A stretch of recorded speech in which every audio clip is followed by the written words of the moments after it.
एक समय की बात है। एक गांव था जिसका नाम भोलपुर था। भोलपुर में सभी लोग टमाटर की खेती करते थे और सभी मिलजुल कर खुशी खुशी रहते थे।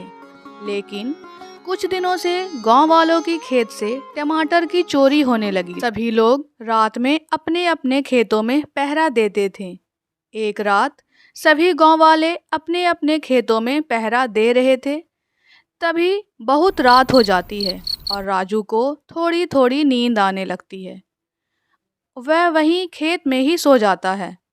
तभी दो लोग आते हैं और सभी टमाटर की चोरी करने लगते हैं। अचानक से राजू की आंख खुल जाती है और वह अपने खेतों में चोर को देखकर चिल्लाने लगता है, चोर चोर पकड़ो पकड़ो।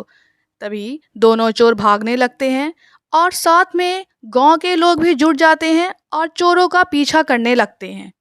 फिर वे दोनों चोर एक बंगले की तरफ जाने लगते हैं और गांव के लोग आगे जाकर रुक जाते हैं। तो राजू कहता है, क्या हुआ भैया, क्यों रुक गए? चलो ना, हमें चोर को पकड़ना है। तो गांव के लोग कहते हैं, नहीं भैया, हमें माफ करो, हम इसके आगे नहीं जाएंगे क्योंकि आगे भूत बंगला है और सुना है आजकल वो चुड़ैल बहुत भूखी है, इसलिए रातों में कभी कभी उसके रोने की आवाज़ भी आती है। गांव के बगल में एक बड़ा सा बंगला था जिसमें लोगों का मानना था कि इसमें चुड़ैल रहती है, इसलिए गांव वाले वहां जाने से डरा करते थे। राजू घर आता है और बड़ा उदास नजर आता है। वह घर आकर शांति से बैठ जाता है। तभी राजू की पत्नी आती है और वो बहुत खुश होती है और कहती है, कल हमारा पोता शहर से गर्मी की छुट्टी में गांव आ रहा है। मैं तो बहुत खुश हूँ, पर आपको क्या हुआ? आप इतने उदास क्यों नजर आ रहे हैं? तो राजू उसे खेत में हुई चोरी के बारे में बताता है। फिर वह भी उदास हो जाती है। तो राजू कहता है, अच्छा ठीक है, अब ऊपर वाले ने हमारी किस्मत में यही लिखा था, तो अब क्या ही कर सकते हैं। फिर अगले दिन राजू तैयार होकर स्टेशन जाता है और वहाँ उसका पोता अनुज आता है और अपने दादाजी के पैरों को छूकर प्रणाम करता है और खुशी खुशी अपने दादाजी के साथ घर आता है और आते ही अपनी दादी से मिलता है। दादी से मिलकर वह बहुत खुश हो जाता है और वह दादी से बातें करने लगता है। फिर शाम होती है तो अनुज अपनी दादी से कहता है, दादी माँ, मैं बाहर खेलने के लिए जा रहा हूँ।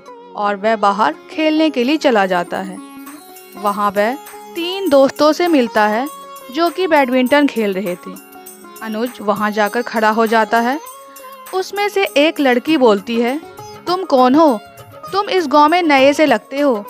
तो अनुज उसे हाँ बोल देता है और अपने बारे में सब बातें बताता है और वहाँ उनकी अच्छी दोस्ती हो जाती है। फिर सारे दोस्त उसे गांव घुमाने ले जाते हैं। तभी वे लोग भूत बंगले के पास पहुँचते हैं। तब रिया कहती है, ये भूत बंगला है, यहाँ कभी मत आना, यहाँ चुड़ैल रहती है, वह लोगों को मारकर खा जाती है। लेकिन अनुज को ये सब बात मजाक लगती है और वह कहता है, ये चुड़ैल वुड़ैल कुछ नहीं होती। फिर रात होने लगती है। वे लोग अपने अपने घर चले जाते हैं। फिर रात में अनुज अपनी दादी से पूछता है, दादी, क्या सच में वो बंगले में चुड़ैल रहती है? तो उसकी दादी हाँ कहती है और अनुज को मना करती है, बेटा तुम वहाँ बिल्कुल नहीं जाना। उसी वक्त राजू वहाँ पहुँचता है और अपनी पत्नी से कहता है, सुनो, मेरा खाना पैक कर दो, मैं जा रहा हूँ मनोज साहब के खेत की रखवाली करने। अपनी तो फसल अब बची नहीं, इसलिए उनकी ही खेत की रखवाली कर रहा हूँ। और यह कहकर वह चला जाता है। तभी अनुज अपनी दादी से पूछता है, दादी क्या हुआ? तो उसकी दादी उसे सारी बातें बता देती है। फिर रात होती है और वे लोग सो जाते हैं। अगले दिन अनुज के दोस्त अनुज के घर आते हैं और उसे साथ में लेकर क्रिकेट खेलने के लिए चले जाते हैं।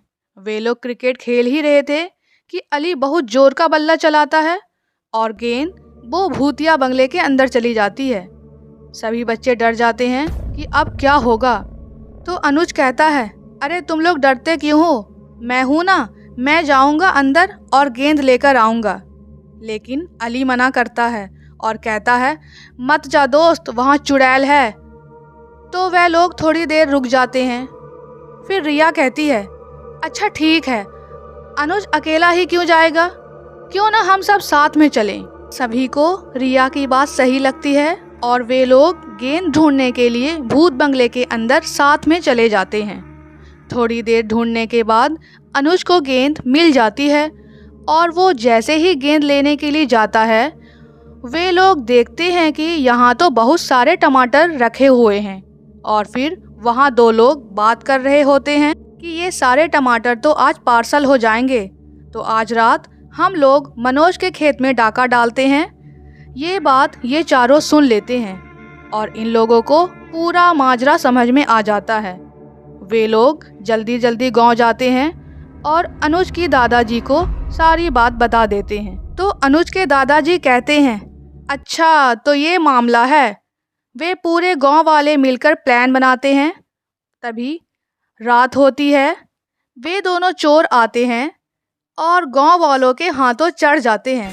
फिर सभी गांव वाले चोरों की खूब पिटाई करते हैं और उससे पूछते हैं, तुम ये टमाटर की चोरी क्यों करते हो?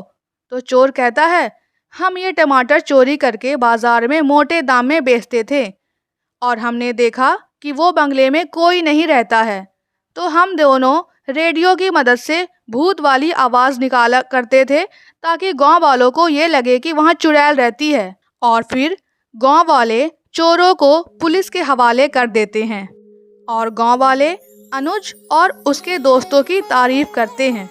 इस कहानी से हमें यह सीख मिलती है कि हमें चोरी नहीं करनी चाहिए। चोरी करना गैर कानूनी होता है और यह एक बहुत ही बड़ा पाप है। न्यायपूर्णता और ईमानदारी के मार्ग पर चलकर हमें अपने जीवन में आगे बढ़ना चाहिए। इसलिए हमेशा चोरी से दूर रहें और ईमानदारी से अपने जीवन का निर्माण करें।